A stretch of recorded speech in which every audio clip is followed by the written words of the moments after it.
Heading डाली थी, कौन सा वाला पढ़ा रहा था? अबे हेडिंग क्या है? मोशन अंडर ग्रेविटी स्टार्ट हो चुका था। तो मोशन अंडर ग्रेविटी के अंदर पहले अपन ने इलास्टिक कोलिजन करके डिफरेंट टाइप के ग्राफ ड्रॉ कर लिए थे। फिर इलास्टिक कोलिजन में भी बता दिया था, और इलास्टिक नीट में आता नहीं है। इलास्टिक वाला जो ग्राफ है वो सारा जेई में आता है, ठीक है ना। और नीट में भी अभी तक ग्राफ में सिर्फ 3 ही ग्राफ आए तो बता देते। एक बार वेलोसिटी टाइम का आया, एक बार स्पीड टाइम का आया, वेलोसिटी टाइम का 2 बार आया, जिसमें साइन कन्वेंशन उल्टे कर दिए थे। अब अपन देखते हैं, जैसे मान लीजिए कि पार्टिकल को आपने हाइट से छोड़ा है, इस पार्टिकल को हाइट से छोड़ रहे हैं, एच हाइट से पार्टिकल को छोड़ा जा रहा है, ठीक है। हाइट से ड्रॉप किया जा रहा है, वेलोसिटी इसका निशान 0 है, और हम बात करना चाहते हैं कि t बराबर 0 पर इसको छोड़ा है, और मान लीजिए t टाइम पर ये यहाँ पे पहुँच गया। इस समय इसका वेलोसिटी कितना होगा, पहली चीज़ तो ये देखना चाह रहे हैं, और दूसरा ये देखना चाह रहे हैं कि यहाँ पर ये कितना ड्रॉप हुआ है, मतलब कितना नीचे गिरा है, स्मॉल h, ठीक है। तो कितना हाइट नीचे गिरा है या कितना डिस्टेंस चला है टी टाइम में। तो इसको कैसे निकालेंगे? तो इसको निकालने का तरीका सिंपल है, जैसे एस बराबर होता है you into T, 0 into T plus half. अब देखो मैं पहली बार जिस डायरेक्शन में छोड़ा उसी डायरेक्शन को पॉजिटिव लगाया, मेरी आदत है। तो पहली बार किधर छोड़ा मैंने? नीचे की तरफ। तो नीचे की डायरेक्शन को मैं क्या ले रहा हूँ? पॉजिटिव, और ऊपर की डायरेक्शन को क्या ले रहा हूँ? नेगेटिव। ऐसा जरूर नहीं, आप उल्टा भी ले सकते हैं, साइन है उसके हिसाब से रखेंगे सारे। तो मैंने यहाँ पर लिखा प्लस हाफ, और जी देखो जी किधर लग रहा है? नीचे की तरफ, तो इसको प्लस लूँगा जी, और टाइम मान लो टी, तो ये टी स्क्वायर, ठीक है। तो यहाँ पर मान लीजिए एच हाइट ड्रॉप हुआ था, एच बराबर कितना आ जाएगा? ये हो जाएगा हाफ जी टी स्क्वायर, ठीक है ना। अब बोलो हाफ, हाफ बोले तो 1/2, जी बोले तो 10, 10/2 5, और टाइम के लिए अगर 1 सेकंड रखूँ तो 5 × 1 5, तो 1 सेकंड में कितना ड्रॉप हुआ? 5। अगर 2 सेकंड की बात करूँ तो यहाँ पर कितना रखूँगा? 2, 2 का स्क्वायर 4, 4 × 5 20, तो टोटल 20 हुआ। दूसरे सेकंड में 15 होगा, टोटल 20 होगा। समझे? ऐसे निकाल सकते हैं। तो कितना आ जाएगा? 5, पहले में 5, दूसरे में 20, ऐसे आगे से बढ़ते जाएंगे, और अपना वो रेशो वाला फंडा याद कर लेंगे कैसा, 5 15 25 35 45, याद है ना, वैसे ही गिरेगा। अब ये तो जुगाड़ तुमको पहले से आता था, इसमें कोई नई चीज़ नहीं। अब एक नया जुगाड़ सिखा रहा हूँ। यहाँ पर वेलोसिटी कितनी होगी, ये वेलोसिटी अपन निकालते हैं। तो v बराबर होता है u प्लस at। तो u तो हो गया बेटा आपका 0, प्लस a की जगह हो गया g इंटू टी, तो वेलोसिटी कितनी आ गई? gt, ठीक है ना। अब मैं मान रहा हूँ 1 सेकंड के अंदर, 1 सेकंड के बाद वेलोसिटी g होगी, ठीक है ना। टाइम की वैल्यू 1 सेकंड होगी। 2 सेकंड के बाद 2g, 3 सेकंड के बाद 3g, 4g, 5g, पता लगेगा। और 10 सेकंड के बाद 10g। क्या आप डायरेक्ट बता सकते हैं? एक पार्टिकल को मैंने ऊपर से छोड़ा है, बोला 30 सेकंड के बाद, यानी 300 मीटर पर सेकंड, डायरेक्ट आंसर आ गया। तो हम बिना कलम चलाए डायरेक्ट आंसर निकालेंगे, ये भी अपना एक जुगाड़ हो गया। तो अब तक 2 जुगाड़ सीखे हमने, 5 15 45 25 35 45, और दूसरा g 2g 3g, और मैं 2.5 सेकंड के बाद 2.5g। क्लियर है? तो ये हमने ये दोनों चीज़ें निकाल ली। अब अपन अलग अलग चीज़ें निकालते हैं। एक चीज़ अपन कैलकुलेट करते हैं, time period. Time period, time period को हिंदी में कहते हैं उड्डयन काल। उड्डयन काल, उड्डयन काल को कैपिटल टी से लिखेंगे, मतलब कि ऊपर से नीचे गिरने में टोटल कितना टाइम लगा। बेटा ऊपर से नीचे कितनी हाइट है? ये एच हाइट है, तो एच हाइट ड्रॉप होने में कितना टाइम लग रहा है, टाइम निकालते हैं। तो होता है एच बराबर U T, initial velocity U 0 into T plus half G capital T का स्क्वायर। ये तो 0 हो गया, इधर आ गया। तो टाइम कितना आ गया बेटा? टाइम पीरियड कितना आ गया? √2h/g, ठीक है ना। तो इतना टाइम लगेगा। तो इसको टॉप से बॉटम तक आने में √2h/g लगेगा। बेटा इस फॉर्मूले में कहीं मास आ रहा है क्या? नहीं आ रहा है। तो डायरेक्टली प्रोपोर्शनल टू मास की पावर 0। मतलब ये ध्यान रखना है आपको कि टाइम पीरियड जो होता है वो टाइम पीरियड मास पर डिपेंड नहीं करता है। इसका मतलब मैं एक 5 किलो का पत्थर डालूंगा और 1 ग्राम का पत्थर डालूंगा, दोनों में से पहले कौन पहुंचेगा? दोनों एक साथ पहुंचेंगे, ठीक है ना। लेकिन मैं फिर से कह रहा हूँ, तुम्हारा मन इस बात को मानने को तैयार नहीं हो रहा है। तो तुम जो सोच रहे हो वो सही है, बट ये फिजिक्स है, और हम जो भी कर रहे हैं ये आइडियल कंडीशन है। आइडियल बोले तो वैक्यूम, मतलब मैं बोल रहा हूँ टाइम पीरियड मास पर डिपेंड नहीं करता है, ये हम वैक्यूम में कर रहे हैं। कहाँ पर कर रहे हैं? तो वैक्यूम के अंदर बोला जाए कि एक चिड़िया का पंख है और 1 किलो का पत्थर है, दोनों को छोड़ा गया, किसको ज़्यादा टाइम लगेगा? दोनों सेम टाइम में गिरेंगे। लेकिन मान लो चिड़िया का पंख है, पत्थर है, और उसको हवा में छोड़ा जा रहा है, तो हवा पत्थर को इतना नहीं रोकेगी जितना चिड़िया के पंख को रोकेगी, तो उसको रेजिस्ट करेगी, मतलब एक रेजिस्टेंस के लिए फोर्स लग रहा है। तो ये वैल्यू कब आती है? जब आपका रेजिस्टेंस फोर्स Fr 0 हो। समझे नहीं समझे? अगर रेजिस्टेंस फोर्स 0 है तब मास पर डिपेंड नहीं कर रहा। लेकिन मान लो रेजिस्टेंस 0 नहीं हो, रेजिस्टेंस फोर्स लग रहा है, तब क्या होगा? तो अगर बात करें if Fr not equal to 0, Fr का मतलब रेजिस्टेंस फोर्स प्रेजेंट है, मतलब रेजिस्ट करना, प्रतिरोधी बल, resistance force resistance force present, कोई न कोई ऐसा फोर्स मौजूद है जो इसको रोक रहा है, ठीक है। तो उस टाइम पे फॉर्मूला क्या होगा, तो ये फॉर्मूला होगा T बराबर under the root 2H upon G, ये वाला फॉर्मूला था। बट यहाँ पे G काम में नहीं आएगा, G की बजाय आएगा G इफेक्टिव, यानी कि इफेक्टिव ग्रेविटेशनल एक्सेलरेशन काम में लेंगे। अब ये कैसे होगा, तो G बराबर under the root 2H upon, मान लो ऊपर से नीचे पंख गिर रहा है तो रेजिस्टेंस उसको अपोज कर रहा है, तो उसका G जो होगा वो G माइनस समथिंग होगा, G प्लस समथिंग लिखा जाएगा माइनस, तो G माइनस वो फोर्स वाला एक्सेलरेशन, रेजिस्टेंस फोर्स का एक्सेलरेशन।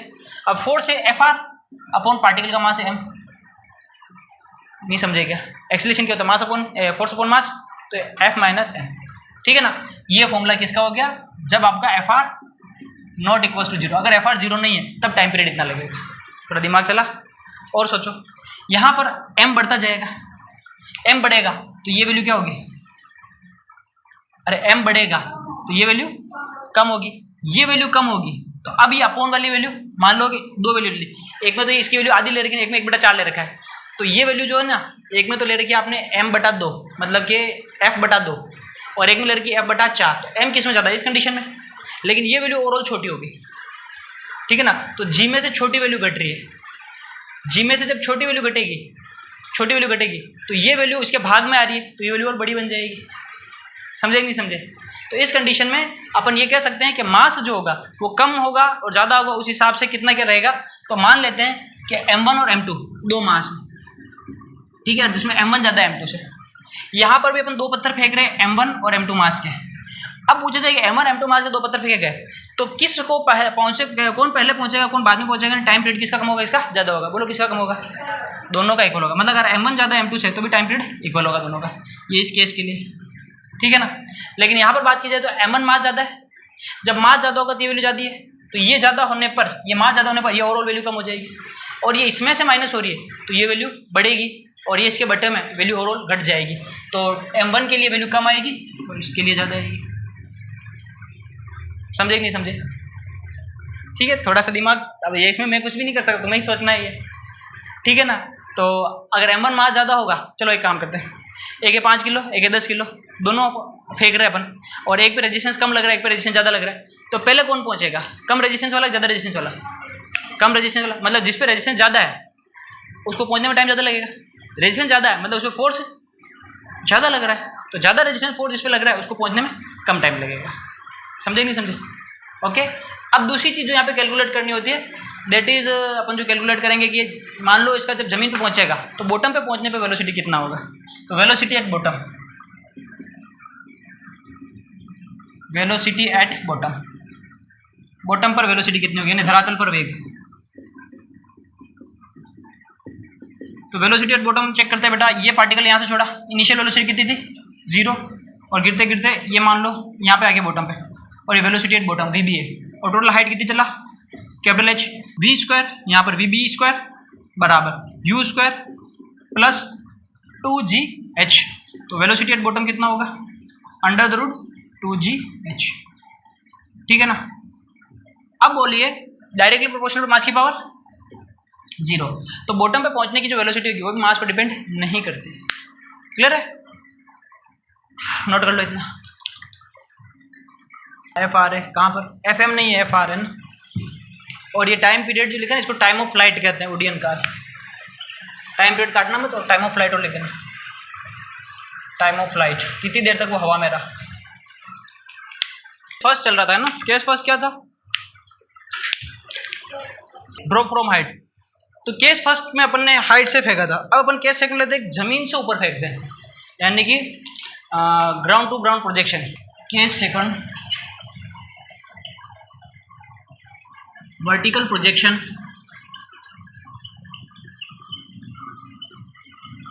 फ्रॉम ग्राउंड,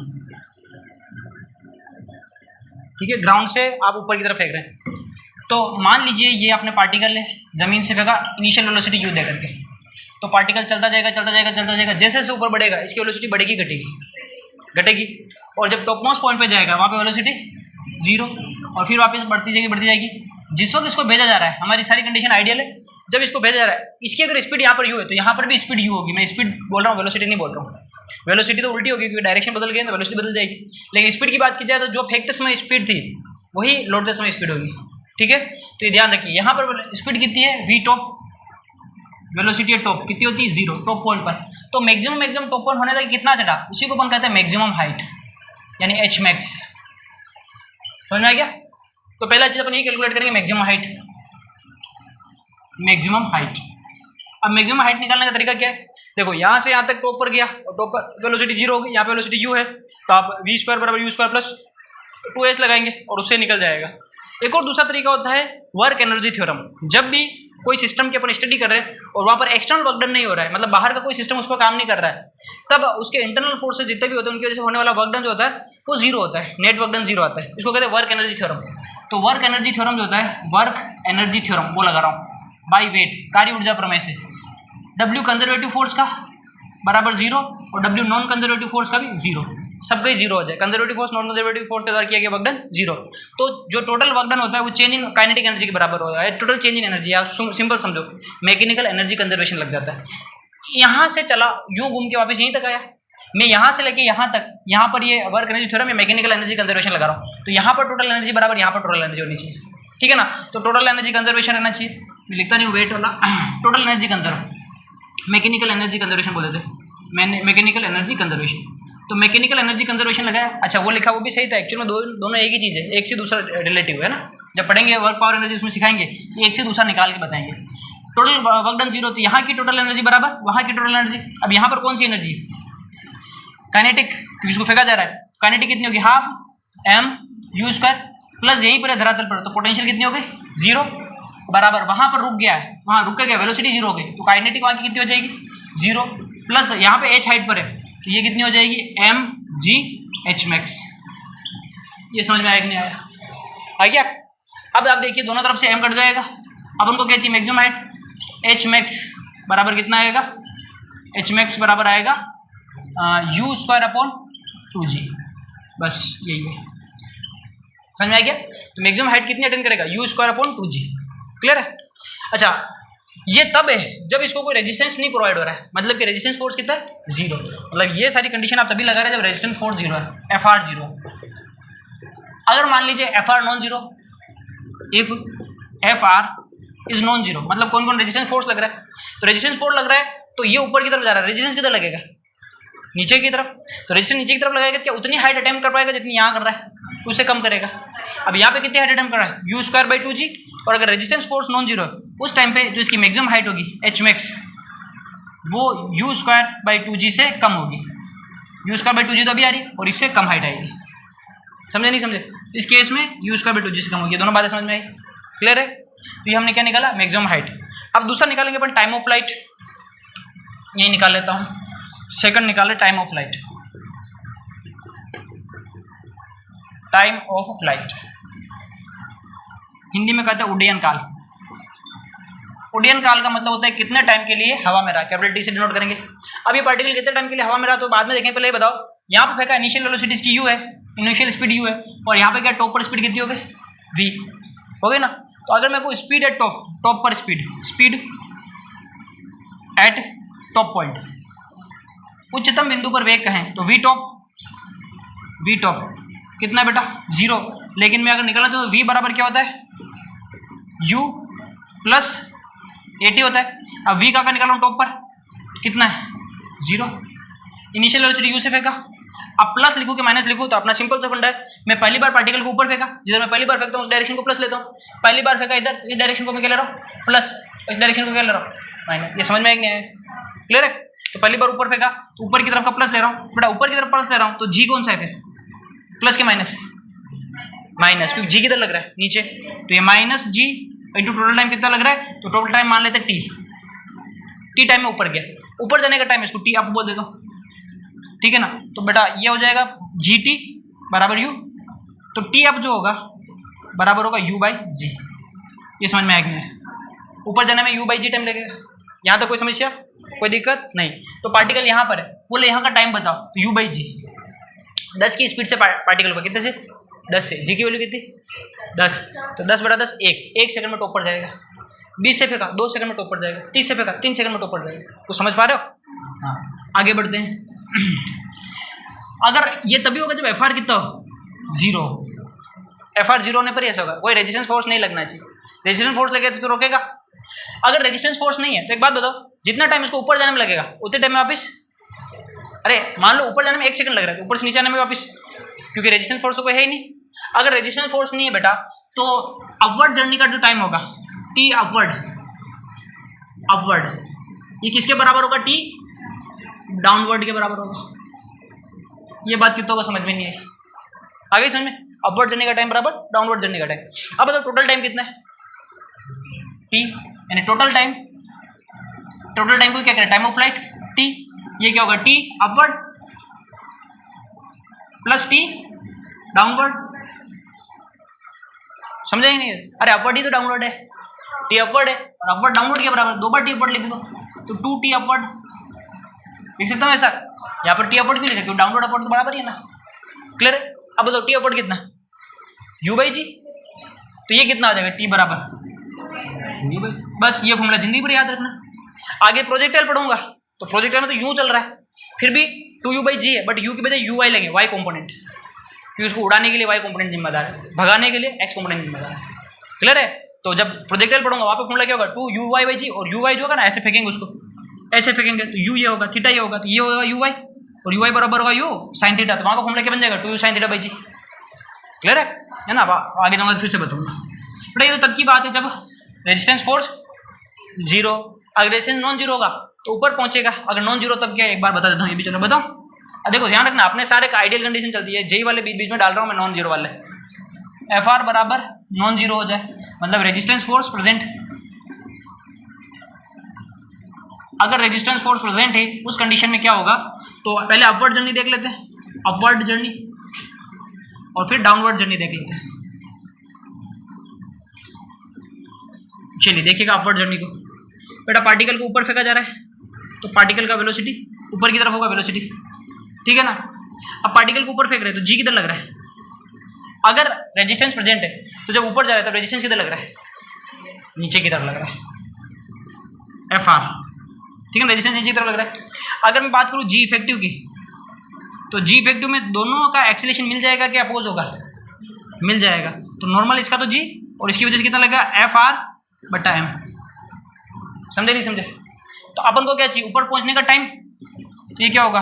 2U/G की बजाय क्या लेंगे? जी इफेक्टिव, जो कितना हो जाएगा? G plus FR/m।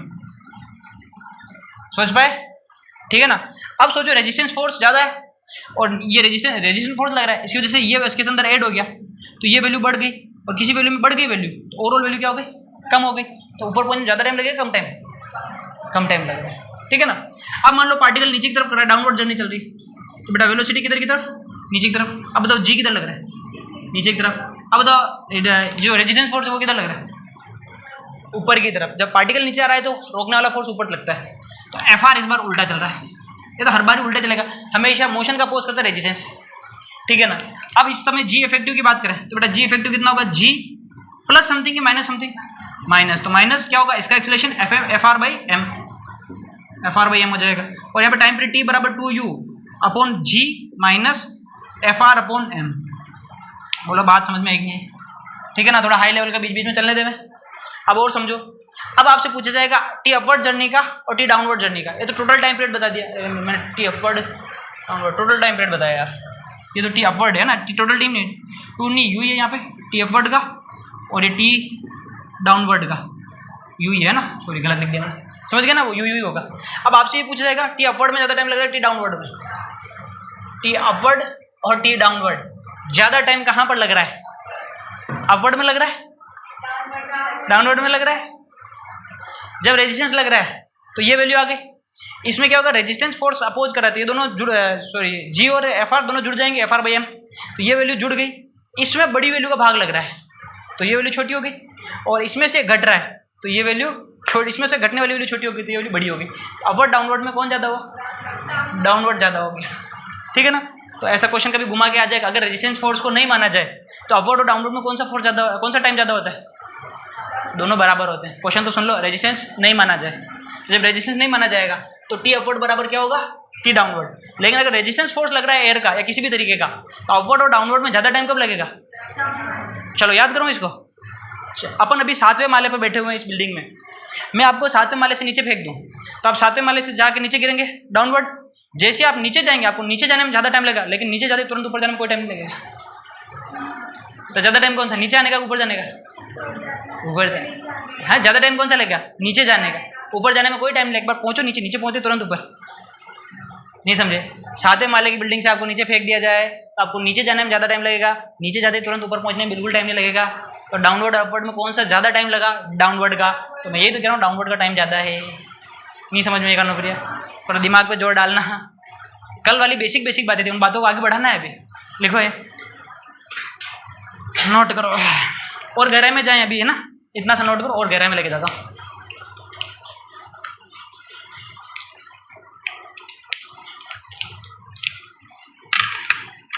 अब अपन देखते हैं टी टाइम पर वेलोसिटी कितनी होगी, यानी वेलोसिटी टाइम टी कितने रोमन संख्या कितने पॉइंट हुए थे?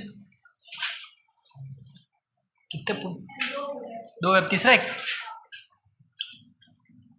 वेलोसिटी एट टाइम टी, तो टी टाइम पर कितनी वेलोसिटी होगी, इसको अपन कैलकुलेट करने जा रहे हैं।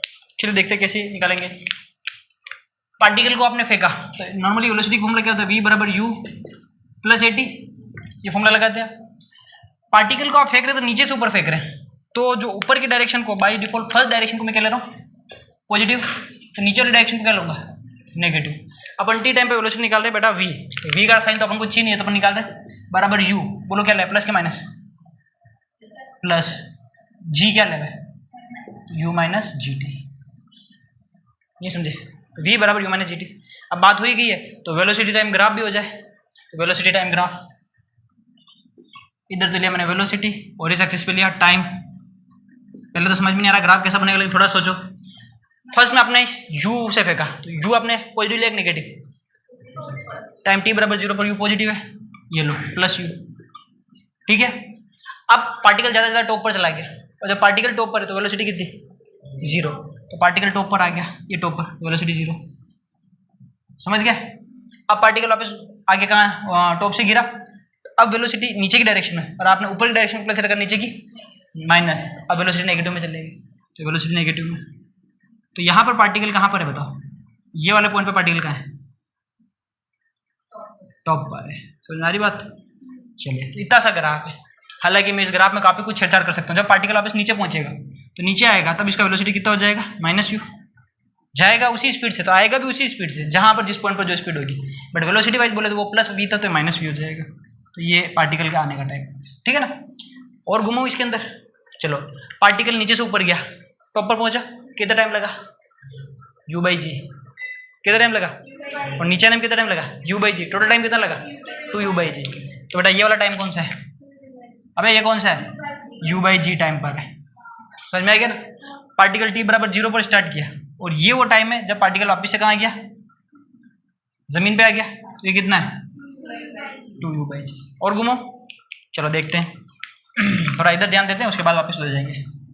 ये पार्टिकल को फेंका बेटा इनिशियल वेलोसिटी u से, पार्टिकल चलता गया चलता गया चलता गया चलता गया और टॉप पर चला गया। टॉप पर वेलोसिटी कितनी हो जाएगी? v टॉप 0 और टॉप पर वेलोसिटी 0, पार्टिकल वापस गिरेगा,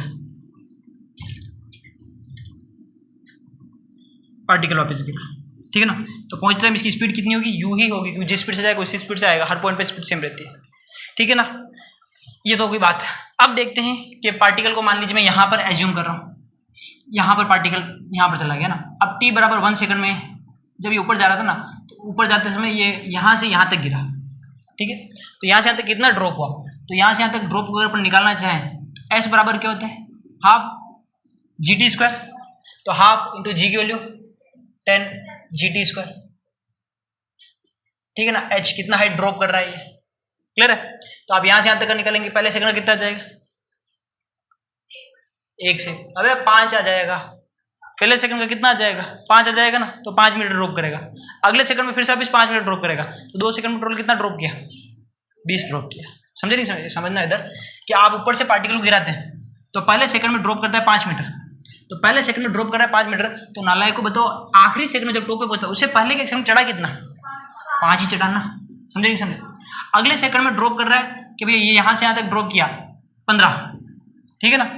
तो इसके जस्ट 1 सेकंड पहले में कितना चढ़ा होगा? 15। उससे सेकंड पहले में ये ड्रॉप किया, मान लीजिए कितना 25, तो इससे पहले कितना चढ़ा होगा 25। तो ये मैं कहना चाह रहा हूँ अगर ये 5 है तो फिर 15 होगा, फिर 25 होगा, फिर 35 होगा, फिर 45 होगा। तो ये इसके उतरने का टाइम है, ठीक है ना, उतरने में कितना डिस्टेंस कवर कर रहा है। तो टॉप से अगर देखा जाए तो जस्ट टॉप पर होगा, टॉप से 1 सेकंड पहले कितना चढ़ा होगा 5, और उससे 1 सेकंड पहले में कितना चढ़ा होगा 15, उससे 1 सेकंड पहले में कितना चढ़ा होगा 25, उससे 1 सेकंड पहले में 35, उससे 1 सेकंड पहले में 45। क्या हम इससे जुगाड़ से निकाल लेंगे, ठीक है ना। एक और जुगाड़ बता रहा हूँ। अब मान लीजिए यहाँ पर पार्टिकल का वेलोसिटी निकालना है, तो यहाँ पे वेलोसिटी v मान लेते हैं। तो पार्टिकल का जो वेलोसिटी होगा v, बेटा अभी सीखा था v बराबर u, तो यहाँ से गिर रहा है तो इसके हिसाब से इनिशियल तो 0 हो गया ना, सिर्फ गिरने का देख रहे हैं। टॉप से 1 सेकंड गिरा तो v बराबर u यानी कि 0 प्लस gt है ना, और 1 सेकंड t बराबर 1 सेकंड तो g हो गया। तो यहाँ पे पहले सेकंड में कितना होता है g, तो अगले सेकंड में स्पीड, यहाँ पर अगर स्पीड की बात की जाए तो स्पीड बराबर कितनी होगी 2g होगी, यहाँ पर स्पीड बराबर g होगी, ठीक है ना। बोले यहाँ पर बोले स्पीड बराबर कितनी होगी 3g होगी, समझ रहे। अच्छा इस पॉइंट पर जब ये उतर रहा है तब इसकी स्पीड g है, तो इस पॉइंट से भी ऊपर जा रहा होगा तब भी तो स्पीड कितनी होगी g होगी, यानी इस सेकंड पर इसकी स्पीड ऊपर जाते टाइम कितनी होगी 2g होगी, इस सेकंड पर इसकी स्पीड कितनी होगी 3g। मैं यही कहना चाह रहा हूँ, अगर इस डायरेक्शन को आप प्लस ले रहे हो, वेलोसिटी वाइज बात कर रहे हैं, तो बेटा यहाँ पर अगर आपने 3g बोला है तो वेलोसिटी वाइज माइनस का 3g हो जाएगा। अगर इसको 2g बोल रहे तो वेलोसिटी वाइज माइनस का 2g हो जाएगा। अगर इसको g बोल रहे तो वेलोसिटी वाइज माइनस का g हो जाएगा। लेकिन हमें स्पीड चाहिए तो वेलोसिटी नहीं समझे ना। मतलब पार्टिकल ड्रॉप किया, पहले सेकंड में कितना, इसका स्पीड पहले सेकंड में कितना हो गया g, ठीक है ना। अगले सेकंड में कितना हो गया स्पीड, क्या बना रहा हूँ मैं, ऐसे गया पार्टिकल और यहाँ पर मान लो पहले सेकंड में, तो पहले सेकंड में स्पीड g, अगले सेकंड में 2g, अगले सेकंड में, फिर अगले सेकंड में 4g, ठीक है ना। ऐसे चलता रहेगा। तो ये आखिरी में जब चढ़ रहा होगा ऊपर, इस समय इसकी स्पीड g, जब यहाँ पे चढ़ रहा होगा स्पीड, तो यहाँ पे चढ़ रहा होगा इसकी स्पीड 3g, जब यहाँ पे चढ़ रहा होगा इसकी स्पीड 4g। समझ आ रही बात, नहीं समझे, स्पीड की बात नहीं आ रही है। किसने कहा हर पॉइंट पे सेम होती है, ठीक है चलो आपकी बात सही। मैंने 2 अलग अलग रास्ते बनाए, पर पार्टिकल तो यूं गया यूं वापस आया ना, ठीक है ना। और हर पॉइंट पे सेम नहीं होती है, जाते टाइम जिस पॉइंट पे जितनी होती है आते टाइम उसी पॉइंट पे इतनी होती है। हर पॉइंट पे सेम कैसे हो सकती है बेटा, मैंने यू से फेंका, अगर हर पॉइंट पे सेम होती तो यहाँ पर भी यू ही होनी चाहिए थी, तो फिर ये इन्फिनिटी तक चलते ही जाता, कभी रुकते ही नहीं। हर पॉइंट पे सेम होती है, स्पीड तो लगातार घटती जा रही है। लेकिन अगर इस पॉइंट पर उतरते टाइम जी थी तो चढ़ते टाइम भी इस पॉइंट पे जी रही होगी। ये कोई ऐसे जाके यूँ नहीं आ रहा, पार्टिकल तो यूँ जाके यूँ वापस आ रहा है। समझ रहे बात को। चलो बेटा ये टॉप पर है, टॉप पर टाइम पहुँचने में कितना लगा, तो इसके 1 सेकंड पहले पार्टिकल यहाँ होगा, तो 1 सेकंड पहले का टाइम u/g - 1 सेकंड, और 1 सेकंड बाद का टाइम, तो 1 सेकंड बाद का टाइम होगा u/g + 1 सेकंड। बेटा वेलोसिटी टाइम का एरिया किसको बताता है, डिस्टेंस को। तो बेटा ये डिस्टेंस आ गई, क्या ये डिस्टेंस आ गई एरिया। तो ये जो एरिया है तो बोल दो क्या 5 है।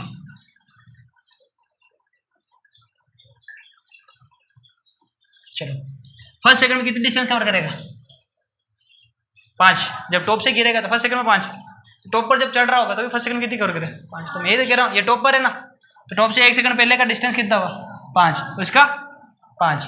तो कभी कभी हम हाई लेवल का पेपर बनाएंगे तब ये ऐसे वैल्यू दे देंगे, यहाँ पे u/g - 2, इधर u/g - 2 दे देंगे, उधर u/g + 2, उसको ABCD सेक्शन देके इनके रेशो पूछेंगे, है ना। दिमाग सर के दीवारों के भिड़ाओगे तभी नहीं चलेगा कि इतना क्या करना है। बस यही है सारा, सब कुछ जुगाड़ से होगा। सोच पाए कि नहीं सोच पाए, है ना। और लेके जाएंगे हवा में, और लेके जाऊँ और बोल जाऊँ। चलो पार्टिकल जा रहा है, एक बार दिमाग में इमेज क्लियर करना। पार्टिकल गया यूँ गया, ठीक है ना। यहाँ पर टॉप पॉइंट है, टॉप पॉइंट से जस्ट 1 पॉइंट पहले ये कितना ऊपर चढ़ा, तो टॉप पॉइंट से 1 सेकंड बाद भी कितना उतरा, टॉप से दूसरे सेकंड में कितना चढ़ रहा था 15, तो यहाँ पर भी कितना उतरा, टॉप से तीसरे सेकंड में कितना चढ़ा, तो यहाँ पर भी कितना उतरा। पार्टिकल टॉप पर है, टॉप से 1 सेकंड बाद इसकी वेलोसिटी स्पीड g है, तो चढ़ते से 1 सेकंड पहले भी 2 सेकंड बाद 2g, चढ़ते में 2g 3g, ठीक है ना। क्वेश्चन पूछ रहा है, क्वेश्चन आ रहा है कि पार्टिकल को जब नीचे से ऊपर फेंका है तो वो 2 लगातार सेकंड बताओ जिसमें इसके द्वारा तय किया गया डिस्टेंस बराबर हो। मैं दोबारा बोल रहा हूँ, पार्टिकल को नीचे से ऊपर फेंका गया है, ठीक है ना। तो वो 2 इक्वल टाइम बताओ जहाँ पर पार्टिकल ने इक्वल डिस्टेंस कवर किए। इक्वल सेकंड, वो 2 इक्वल सेकंड बताओ जिसमें पार्टिकल ने इक्वल डिस्टेंस कवर किया। हाँ, टॉप पे जाने का पहले का, टॉप से जाने का बाद का। तो आपको जान के खुशी होगी कि आंसर नहीं है। क्वेश्चन सुन लीजिए, पार्टिकल को नीचे से ऊपर फेंका जा रहा है और तुम ऊपर से नीचे लेके आ रहे हो। आपको सिर्फ नीचे से ऊपर तक का पूछा है, बोला एक भी ऐसा टाइम नहीं होगा जिसमें इक्वल डिस्टेंस कवर करे। बेटा यहाँ पर 25 कर रहा है, 35 कर रहा है, 25 कर रहा है, 15 कर रहा है, 5 कर रहा है, कहीं पे इक्वल कर रहा है क्या?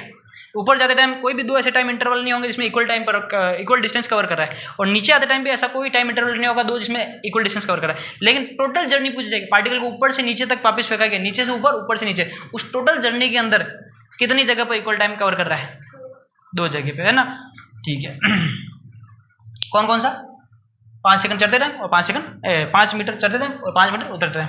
तो क्वेश्चन दोबारा सुन लीजिए, एक पार्टिकल को वर्टिकल प्रोजेक्शन दिया गया, ground to ground projection, vertical ground to ground, vertical ground से ग्राउंड तक पोजीशन ऐसे बोला जाएगा।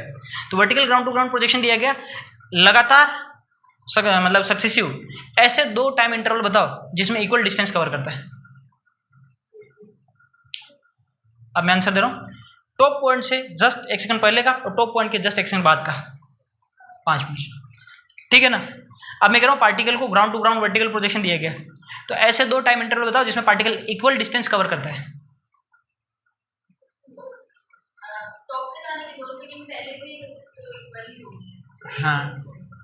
हाँ, तो मैं दोनों बार अलग क्वेश्चन पूछा ना, लेकिन तुम दोनों ही बार चुपचाप बैठे हो, मेरे को देख रहे हो, आंसर नहीं दे रहे हो। मैं पहले क्या क्वेश्चन पूछा, तो चल दोबारा क्वेश्चन पूछ लेता हूँ। पार्टिकल को ऊपर फेंका, वर्टिकल ऊपर अपवर्ड फेंका और पार्टिकल नीचे आ रहा है, तो पूरी जर्नी के दौरान ऐसे 2 लगातार टाइम इंटरवल बताओ जिसमें पार्टिकल इक्वल डिस्टेंस कवर कर रहा है। हाँ, अब इसका आंसर सुनो क्या कह रही है। ऊपर चढ़ते हैं 5 सेकंड 5 मीटर, नीचे उतरते हैं 5 मिनट, इसके अलावा भी है क्या? हाँ, तो ऊपर चढ़ते हैं 15 और नीचे का 15, 25, तो ये लगातार है क्या? तो क्वेश्चन की लैंग्वेज पकड़ो ना, मैं क्या कह रहा हूँ, 2 लगातार टाइम इंटरवल बताओ, तो ये जस्ट 1 सेकंड पहले, जस्ट 1 सेकंड बाद, लगातार में 2 ही है, 5, यानी कि टॉप पॉइंट के जस्ट 1 सेकंड पहले वाला, टॉप पॉइंट के जस्ट 1 सेकंड बाद वाला। दूसरा क्वेश्चन है, पार्टिकल को वर्टिकल अपवर्ड फेंका गया है, तो ऐसे 2 टाइम इंटरवल बताओ जिसमें वो इक्वल डिस्टेंस कवर करता है।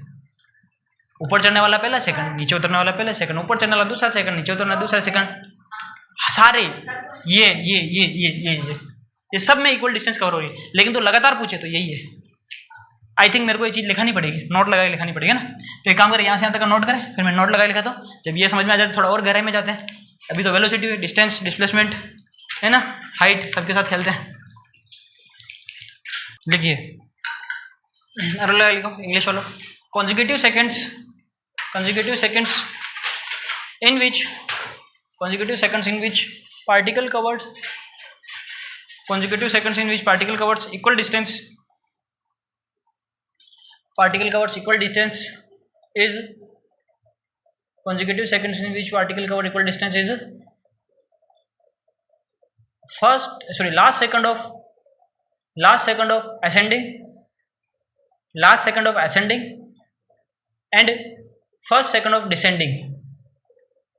of ascending and first second of descending. ठीक है ना, ये समझ में आया? आ गया, असेंडिंग का तो लास्ट और डिसेंडिंग का फर्स्ट।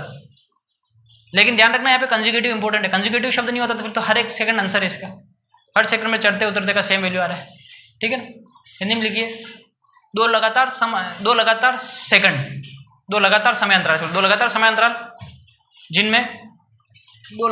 अंतराल जिनमें कण समान दूरी तय करता है वह ऊपर जाते समय अंतिम सेकंड व नीचे आते समय का प्रथम सेकंड है। ऊपर जाते समय का अंतिम सेकंड व नीचे आते समय का प्रथम सेकंड है। ऊपर जाते समय का अंतिम सेकंड, नीचे आते समय का प्रथम सेकंड है। ठीक है, अब देखो वेलोसिटी टाइम तो हो गया, स्पीड टाइम ग्राफ बना के देखते हैं क्या होता है। इस एक्सिस पे ले लिया स्पीड, तो इस एक्सिस पे ले लिया टाइम। सबसे पहले पार्टिकल को स्पीड टाइम में देखो डायरेक्शन का कोई रोल नहीं है। पार्टिकल को आप नीचे से फेंक रहे हैं तो इनिशियल स्पीड कितनी है उसकी, अबे नीचे से फेंक 0 तो पड़ा ही रहेगा। यू है, 0 कहाँ है, यू ही बोले, कोई तो 0 बोला था यार, थोड़ा सा 0 यू हाँ तो थोड़ा सा तो कोई तो बोल रही है। हाँ चलो, पार्टिकल को जैसे ऊपर फेंका तो यू से फेंका, जब टॉप पे चला गया पार्टिकल की स्पीड कितनी होगी, 0। इस जगह पर स्पीड 0 है, तब पार्टिकल कहाँ पर है, टॉप पर। तो टॉप पर पहुंचने में कितना टाइम लग रहा है, u/g। अब पार्टिकल ऊपर से नीचे गिर रहा है तो स्पीड बढ़ रही घट रही है, पार्टिकल ऊपर से नीचे आ रहा है, स्पीड बढ़ रही घट रही है, बढ़ रही है। अरे ऊपर टॉप पर 0 है ना, नीचे आते आते बढ़ रही है, और बढ़ते बढ़ते कितनी हो जाएगी, अबे पागल है क्या, बढ़ते बढ़ते स्पीड u होगी ना, पार्टिकल को u से ऊपर फेंका, टॉप पर गया 0 होगी, अब नीचे आया तो वापस 2u होगी, u होगी, u होगी, तो नीचे आते आते u हो जाएगी, लेकिन स्पीड का कोई डायरेक्शन नहीं होता है, तो ये वापस 2u हो गई। पॉजिटिव ही चलेगी स्पीड, तो स्पीड कभी नेगेटिव थोड़ी हो सकती। तो पूरा जर्नी हो गया, पूरी जर्नी की इसका टाइम कितना लगा, 2u/g। अब वो दो ग्राफ यहाँ पे बना सकते हैं, ठीक है ना, पर मेरे को बनाने नहीं, एक बार समझा दिया, बार बार क्या करें उसी चीज़ को। स्पीड हो गया, अब डिस्टेंस और डिस्प्लेसमेंट का भी हो जाए, ठीक है ना। तो डिस्टेंस और टाइम का ग्राफ बना रहा हूँ, ठीक है। अब हम समझते हैं चीज़ों को, आसान हो जाएगा, बिल्कुल कोई दिक्कत वाली बात नहीं। देखो यहाँ से यहाँ तक आप चले तो टॉप पॉइंट पर गए, इसको पॉइंट को मैं टॉप पॉइंट मान लेता हूँ, टॉप पॉइंट में जाने में u/g टाइम लग रहा है। टॉप पॉइंट तक जाते जाते स्पीड कम हो रही बढ़ रही है, स्पीड कम हो रही है। तो स्पीड जैसे से स्पीड कांस्टेंट होती है तो डिस्टेंस तो कवर कर ही रहा है, लेकिन जैसे जैसे स्पीड कम हो रही है तो ग्राफ यूं झुक जाएगा, याद करो, समझ में आया। तो ग्राफ इस तरह से झुक जाएगा, ये मैं बना चुका हूँ पहले, बहुत सारे 50 ग्राफ करा दिया ना। स्पीड कम होने पे ग्राफ यूं बनता है, तो बोलो किसकी तरफ झुकेगा, टाइम की तरफ, तो स्पीड कम हो गई।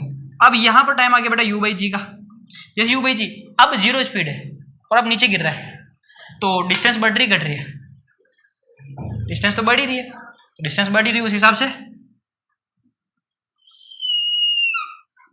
ठीक है, डिस्टेंस घट थोड़ी ना रही, तो ये ग्राफ यूं चला जाएगा। अब मैंने ग्राफ को यूं क्यों बनाया, तो बेटा जैसे जैसे नीचे आ रहा है स्पीड बढ़ रही है तो ग्राफ खड़ा होगा, और स्पीड कम हो रही है ग्राफ झुकेगा, क्लियर है। ये वाला टाइम बोलो कितना है, 2u/g, ठीक है ना, सोच पा रहे हैं इस लेवल का, ठीक है ना। अच्छा अब बात करते हैं, ये तो डिस्टेंस थी यार, हाँ डिस्टेंस थी, अब डिस्प्लेसमेंट की बात करते हैं, डिस्प्लेसमेंट की, डिस्प्लेसमेंट इस एक्सिस पे डिस्प्लेसमेंट ले लेते हैं, डिस्प्लेसमेंट और इधर टाइम ले लिया, फिर यहाँ से जैसे ऊपर फेंका जा रहा है डिस्टेंस और डिस्प्लेसमेंट तो इक्वली चल रहे हैं, आधा ग्राफ तो सेम बन जाएगा ना। ये टाइम टॉप पर चला गया u/g का, अब टॉप पॉइंट से नीचे आ रहा है, बताओ डिस्प्लेसमेंट बढ़ रहा है घट रहा है, 0 हो जाएगा, तो ग्राफ आगे कैसे चलेगा। अब मैंने यूं ही क्यों बनाया, जैसे जैसे नीचे पहुंच रहा है स्पीड बढ़ रही है, समझ गया ना। तो स्पीड टाइम हो गया और डिस्टेंस टाइम हो गया और स्पीड डिस्प्लेसमेंट टाइम भी हो गया, सारे हो गए। चलिए अब ये जो मैंने ग्राफ बनाया ये स्पीड और टाइम का ग्राफ है, ये कब का है, जब वो ना कोई वो नहीं फोर्स लग रहा है, कौन सा, रेजिस्टेंस। अगर रेजिस्टेंस फोर्स लग रहा होगा तो ग्राफ ऐसा थोड़ी नहीं बनेगा, तो रेजिस्टेंस फोर्स में ग्राफ बना के देख लेते हैं। If Fr not equal to 0, मतलब कि रेजिस्टेंस फोर्स प्रेजेंट हो, ठीक है। तो रेजिस्टेंस फोर्स प्रेजेंट होने पे क्या होगा देखिएगा, इधर तो ले रहे हैं स्पीड और इधर ले रहे हैं टाइम, ठीक है। स्पीड इनिशियली आपने किस स्पीड से फेंका, u से, तो ये u से, ठीक है ना। जैसे पार्टिकल ऊपर जा रहा है तो उस पर रेजिस्टेंस लग रहा है, और रेजिस्टेंस किधर लग रहा है, नीचे की तरफ, तो नीचे रेजिस्टेंस फोर्स लग रहा है, उससे स्पीड को बढ़ाएगा घटाएगा, घटता जाएगा, ठीक है। अब यहाँ पर क्या होता है, रेजिस्टेंस फोर्स होता है ना, आप आगे जाकर रेजिस्टेंस फोर्स में पढ़ेंगे विस्कस फोर्स, तो विस्कस फोर्स होता है 6 पाई नीटा RV, ये आगे जाके आप पढ़ने वाले हैं, विस्कोसिटी वाले चैप्टर में आएगा, वो तो अपन को समझ में नहीं आता, पर इतना समझना है force directly proportional to V। तो ये जो रेजिस्टेंस फोर्स जो होता है ना, इन फोर्स का नेचर होता है कि वेलोसिटी बढ़ने पे घटते हैं, वेलोसिटी बढ़ने पर बढ़ते हैं, तो वेलोसिटी घटने पर कम होते जाते हैं। तो ये जो स्पीड है, स्पीड के साथ में बना रहा हूँ, तो नीचे जैसे मतलब जैसे जैसे आप पार्टिकल को ऊपर फेंक रहे हैं तो उसकी स्पीड कम होती जा रही है, तो लगने वाला फोर्स भी कम होता जाएगा, समझे नहीं समझे। तो फोर्स लगातार कम होता जा रहा है, तो स्पीड कम होने की वजह से फोर्स भी कम होता है, ग्राफ यूं बन जाएगा, मतलब ये ऐसी स्ट्रेट लाइन नहीं है कि झुकावदार आ जाएगी, ठीक है। ये मैं कहाँ से निकाल के लाए, विस्कोसिटी वाले टॉपिक से उठा के लाया हूँ, लेकिन वो अभी आपको समझ में नहीं आ रहा, तो विस्कोसिटी में दोबारा पढ़ाएंगे। अब ये कहाँ पर चला गया, u/g पर चला गया, u/g टाइम हो गया, टॉप पर चला गया। अब टॉप से नीचे गिर रहा है, तो जैसे से वेलोसिटी बढ़ती जा रही है, रेजिस्टेंस फोर्स भी, अरे तुम सिंपल सा करो, तुम है ना साइकिल चलाते हो ना, कभी छतरी खोल के ऐसे बैठ जाओ, तो छतरी खोल के साइकिल चला रहे हो, धीरे धीरे साइकिल चलाओगे तो रेजिस्टेंस फोर्स लग रहा है कम, स्पीड तेज करो तो रेजिस्टेंस फोर्स भी लगेगा ज़्यादा, तो ये जो रेजिस्टेंस फोर्स होता है वो वेलोसिटी पर डिपेंड करता है, ठीक है ना। अब पार्टिकल यहाँ से नीचे से ऊपर फेंका गया, तो नीचे से फेंका तो वेलोसिटी यू था, जैसे जैसे ऊपर जा रहा है तो पार्टिकल ऊपर पहुंच रहा है तो वैसे भी स्पीड कम हो रही है, और स्पीड कम होने के साथ साथ रेजिस्टेंस भी कम हो रहा है, तो ये ग्राफ यू बन गया।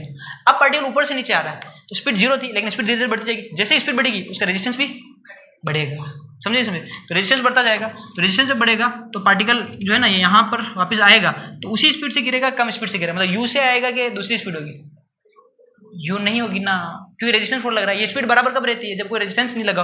अब पार्टिकल नीचे आ रहा है लेकिन एक फोर्स को ऊपर खींच रहा है, तो नीचे आते टाइम स्पीड यू ही रहेगी, कुछ चेंज हो जाएगी, उससे कम होगी, तो उससे कम मैं वी मान लेता हूँ, है ना। और यहाँ पर देखिए ये यूँ बनेगा, क्यों, क्योंकि जैसे जैसे नीचे आ रहा है स्पीड तो बढ़ रही है ना, भले यू नहीं हुई लेकिन बड़ी तो है, जीरो से बड़ी है, जीरो से बड़ी तो रेजिस्टेंस भी तो बड़ा है,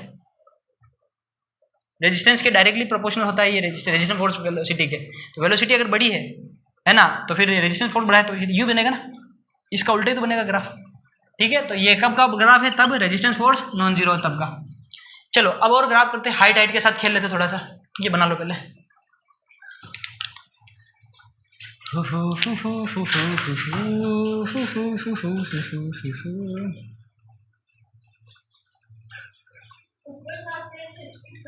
यस,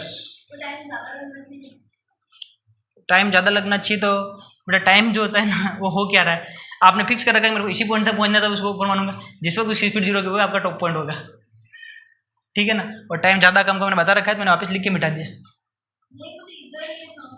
जैसे कैसे कम है और डाउनवर्ड कैसे ज्यादा है। हाँ। इधर तो दो फोर्स लग रहे हैं तो ये तो धीरे धीरे जाएगा, धीरे धीरे जाएगा, तो जी इसका सपोर्ट कर रहा है तो ये तो बराबर चला जाएगा। मैं समझा नहीं कैसे।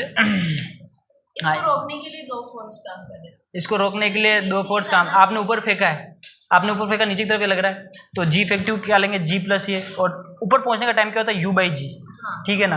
तो अब ये जो जी है ना, जी में कुछ वैल्यू ऐड हो गई तो ये वैल्यू बड़ी हो गई, ये वैल्यू बड़ी तो ओवरऑल वैल्यू छोटी हो गई। प्रैक्टिकली कैसे, आप एक पत्थर की थैली बांध के ऊपर फेंक रहे हो, तो थैली पत्थर को ऊपर जाने से रोक रही नहीं रोक रही, रोक रही है, तो इसको ऊपर जाने में टाइम कम लगेगा, ठीक है ना। अब वही पत्थर थैली के साथ लटका लटका रहा है, तो घूमता घूमता झूलता झूलता आएगा तो टाइम ज़्यादा लगेगा, देख ले, आप डाउन आने में ज़्यादा टाइम लग रहा है, अब आने में कम लगेगा। नहीं आया समझ में, सही चल रहा है बिल्कुल, कहीं कोई गड़बड़ नहीं है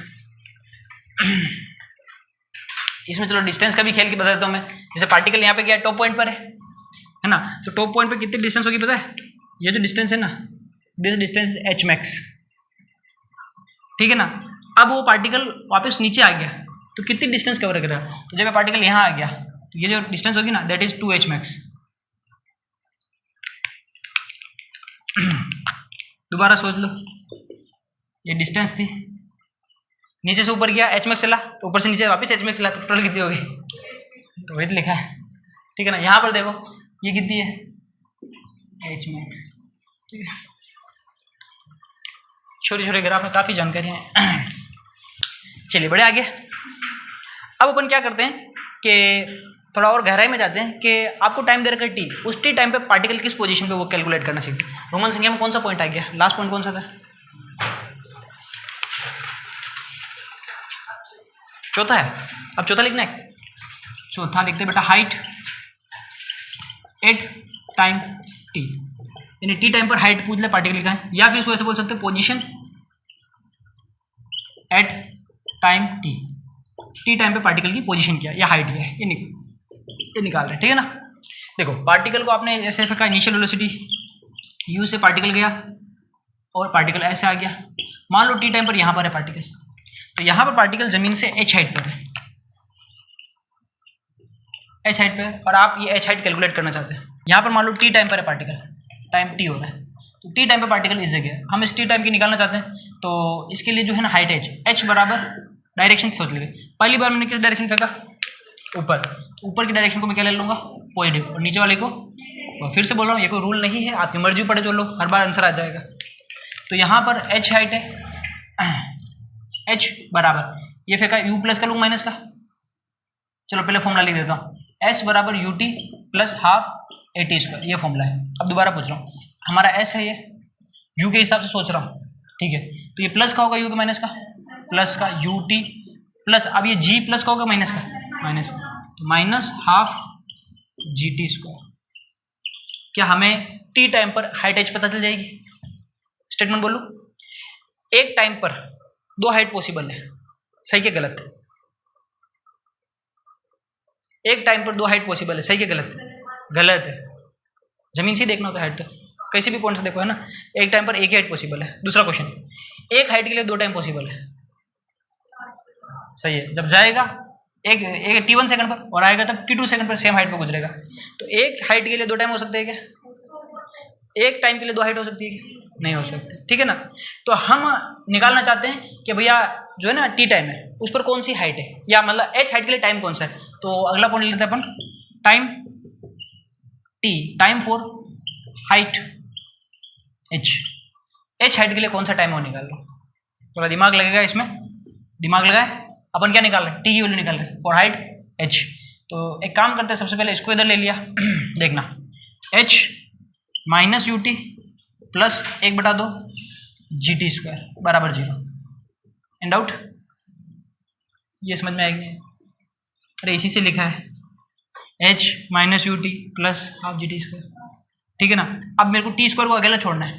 टी स्क्वायर को अकेला छोड़ने के लिए पूरी इक्वेशन किसका भाग लूंगा? g/2 का, ठीक है। तो g/2 का इसमें भाग लगेगा, क्या बचेगा? टी स्क्वायर, ठीक है। माइनस इसमें g/2 का भाग लगेगा, 2 ऊपर चला गया, 2u टी बटा हुआ जी। अरे g/2 का भाग लगा रहे हैं ना, और इसमें भाग लगाएंगे तो ये हो जाएगा माइनस एच अपन किसका? g/2 का भाग लगा रहे हैं, तो g/2 बराबर 0, ठीक है ना। तो ये x A X minus plus B X plus C का फॉर्मेट बन गया कि नहीं बन गया? अबे माइनस है, तुम समझते क्यों नहीं हो?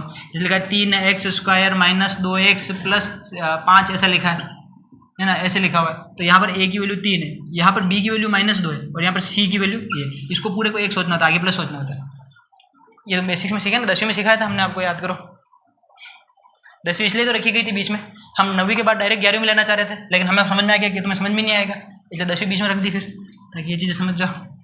तो यहाँ पे श्रीधराचार्य सूत्र लगा करके इसकी वैल्यू निकाल सकते हैं। यहाँ पर a की वैल्यू कितनी है? 1, b की वैल्यू कितनी है? -2u/g, और c की वैल्यू कितनी है? -2h/g, ठीक है ना। तो आप श्रीधराचार्य सूत्र लगाते हैं तो क्या होता है? x बराबर -b plus minus √b² -4ac/2a, पढ़ा है 10वीं में। तो यहाँ से t की वैल्यू पता कर लेंगे अपन। तो t की जो वैल्यू होगी, t की ये क्योंकि -b, तो माइनस का, अब ये b पहले से माइनस में, तो माइनस प्लस हो जाएगा, तो कितना आ जाएगा? 2u/g plus minus √b² -4ac, b² बोले तो इसका स्क्वायर, तो इसका स्क्वायर प्लस हो जाएगा, फिर 4u² अच्छा b² -4ac, तो -4, ये रहा 4, और a कितना है बेटा? 1, और c कितना है? -2h/g, है ना, और बटाव में 2a और आता है, 2 × 1, ठीक है। तो यहाँ से हमको टी की कितनी वैल्यू मिलेगी? 1 के 2 वैल्यू मिलती है, याद आ रहा है? टी की 2 वैल्यू निकालते हैं, पहले इस 2 का इसमें भाग लग जाएगा, ये बन जाएगा u/g, ठीक है। अब एक बार तो प्लस की वैल्यू लेंगे, एक बार माइनस की वैल्यू लेंगे, तो मैं प्लस की वैल्यू ले रहा हूँ पहले एक बार, तो इसको t1 बोल दूंगा, फिर एक बार माइनस की वैल्यू लूंगा तो इसको मैं t2 बोल दूंगा, क्लियर है। अब 2 का भाग इसमें लगा दो तो नीचे से 2 पूरे खत्म हो गया, 2 का भाग एक तो इसमें लग रहा है, एक इसमें लग रहा है, इसके अंदर घुसा दो तो अंदर घुसे 4 हो जाएगा क्या? अरे बोलो, 2 रूट के अंदर जाएगा कितना हो जाएगा?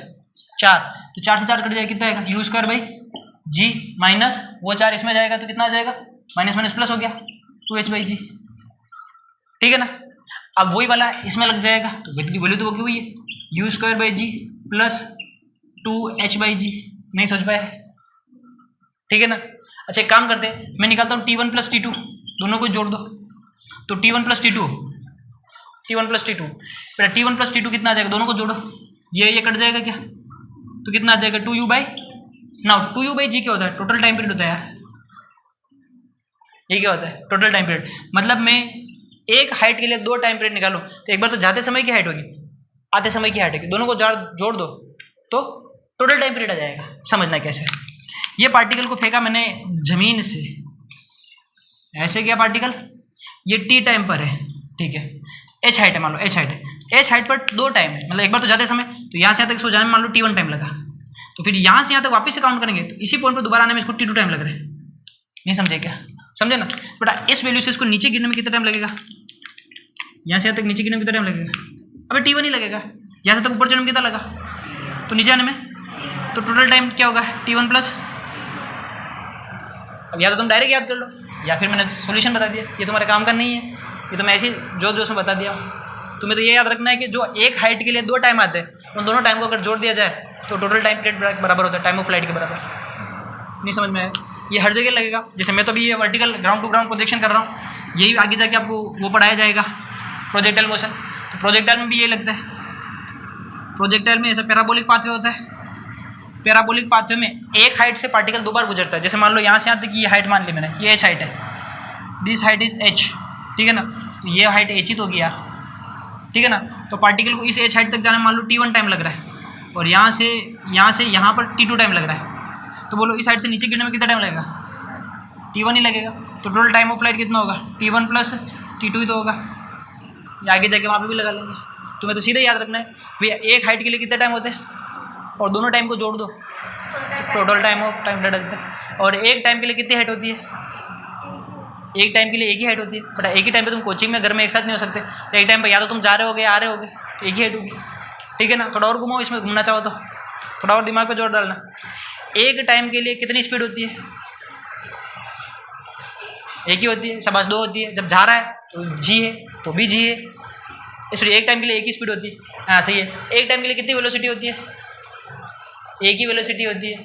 अब एक हाइट के लिए कितनी स्पीड होती है, एक हाइट के लिए कितनी स्पीड होती है, एक हाइट के लिए एक के 2 ऑप्शन दे रहा हूँ। एक हाइट के लिए कितनी स्पीड होती है, 2 स्पीड होती है। एक बार जी जाते टाइम उसी सेकंड पे आते टाइम उसी हाइट के लिए 2G 2G 3G याद आया। एक हाइट के लिए कितनी स्पीड होती है, समझ में आया नहीं आया, दोबारा समझो। एक हाइट के लिए कितनी स्पीड होती है, 2। अब एक हाइट के लिए कितनी वेलोसिटी होती है, एक ही होती है। वेलोसिटी में चाहिए डायरेक्शन, ज़्यादा टाइम ऊपर की तरफ जी ले रहे हो तो नीचे टाइम में माइनस जी हो जाएगा, तो अलग हो गया। तो एक हाइट के लिए कितनी वेलोसिटी होती है, एक हाइट के लिए कितनी स्पीड होती है, 2। एक टाइम के लिए कितनी हाइट होती है, एक हाइट के लिए कितना टाइम होता है, समझ में आ रहा है? ठीक है, इतना बहुत ज़्यादा पागल हो जाओगे। ये प्रोजेक्टाइल है ना, ये प्रोजेक्टाइल मोशन हो गया। आगे जाके पढ़ेंगे चैप्टर प्रोजेक्टाइल, तब ये चीज़ें यूज करेंगे वहाँ पे। नोट करना चाहोगे कुछ?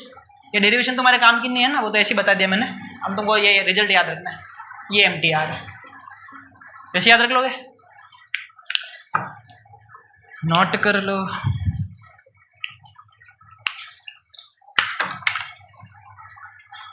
मैं लिखा दूंगा इन चीज़ों जो मैं बोल रहा हूँ, सब लिखा दूंगा है ना।